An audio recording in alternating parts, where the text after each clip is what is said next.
The office was unusually quiet when I returned from grabbing a cup of coffee, but the silence shattered the moment I noticed two members of the company's internal audit division standing beside my workstation while carefully examining every file, notebook, and folder on my desk as if they were searching for evidence of a serious offense. Without showing any panic, I calmly walked toward them and asked whether they had found anything important. And one of the investigators politely explained that they had received several anonymous complaints accusing me of violating documentation procedures, mishandling customer records, and creating an unsafe work environment. While a familiar face across the room quickly looked away the instant our eyes met because she clearly expected me to fall apart. My name is Claire Bennett, and for nearly 5 years I had worked as a senior logistics coordinator for one of the country's largest transportation companies, where every shipment I approved affected thousands of dollars in merchandise and every decision demanded absolute precision under constant pressure. The woman watching me from across the office was Monica Hayes, a recently promoted analyst whose ambition often outweighed her integrity,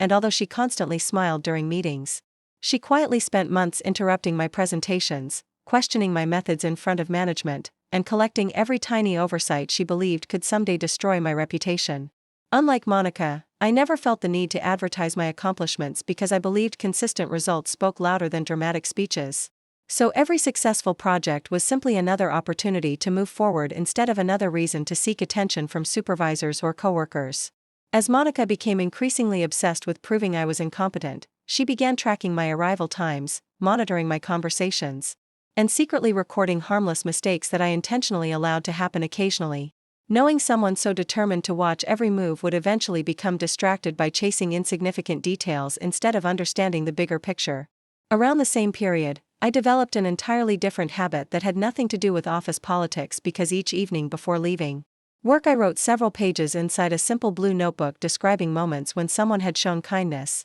solved a difficult problem, encouraged another employee, or simply made the workplace more welcoming through small but meaningful actions. Over nearly 2 years that notebook became a collection of genuine appreciation filled with mechanics, receptionists, warehouse staff, supervisors, drivers, and even the cafeteria employees who brightened difficult days, creating an honest record of the people whose generosity quietly shaped our workplace without expecting recognition. When the investigators opened that notebook during their inspection, they immediately slowed down and carefully read page after page instead of treating it like another personal journal, occasionally exchanging thoughtful expressions before asking how long I had maintained such detailed reflections and whether every entry had been written naturally over time. I explained that the notebook existed only to remind myself that gratitude could survive even during stressful deadlines. And after reading dozens of entries, they quietly invited Monica into a nearby conference room while asking me to remain at my desk, leaving the entire department wondering why the investigation had suddenly taken an unexpected direction.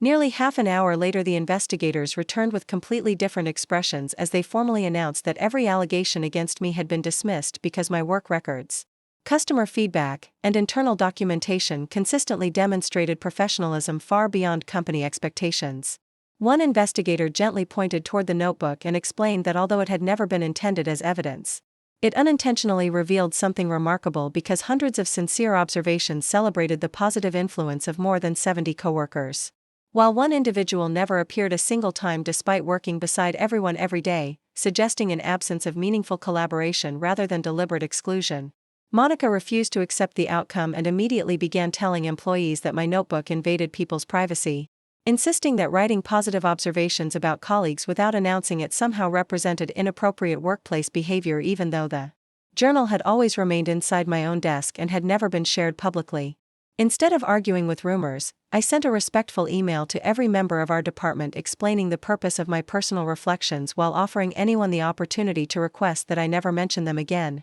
making it clear that my writing was simply a private reminder to appreciate kindness rather than judge or evaluate anyone's performance. The response surprised everyone because messages of encouragement filled my inbox throughout the afternoon, with coworkers thanking me for valuing everyday acts of generosity and several admitting they planned to begin keeping gratitude journals of their own after realizing how easily positive moments disappear during busy work weeks. Within days, the atmosphere throughout the office noticeably changed as people openly acknowledged one another's contributions, celebrated teamwork more frequently, and became far more aware of how simple words of appreciation strengthen trust. While Monica's constant criticism and competitive behavior became increasingly obvious because it contrasted sharply against the growing culture of encouragement. Several weeks later, my department director invited me into his office and explained that management had completed a broader review of workplace concerns after noticing a repeated pattern connecting countless complaints, communication conflicts, and unnecessary investigations to Monica's conduct rather than to the people she frequently targeted.